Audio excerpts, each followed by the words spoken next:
Nana kalian ke videonya yang utuh. Ho ka pengikut-pengikut cut bull lover. Ha? Nana dengar video-video nana ikuti ron karena kaje ke fan cut bull. Di saat Tengku Zakaria kejak rumah putra ke pegah cut bull.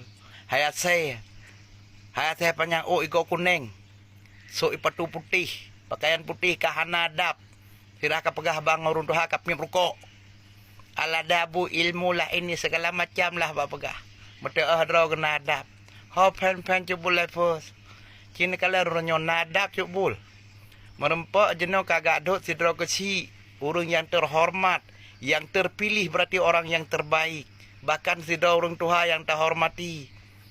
Nyo hana saling membela, draw no fan ikuti mentang. Mentang ikuti urang yang hana adab.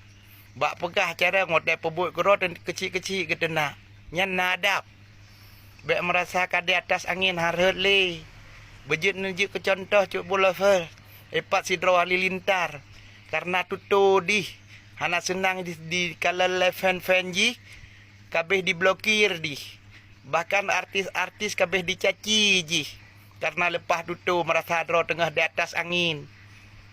Ha? Bahkan tidak boleh lagi tampil di seluruh stasiun televisi urunyo. Ha? Nyan yang urung yang madap. Drone cahana adab. Cuk bul, benadab tanyo. Berarti kalau lagi nak pegah drone cahana adab cara menghadapi urung Tuha. Tunggu balasan dari Allah. Di saat di atas angin, bek merasa drone itu segala-galanya. Kahana menghargai gop.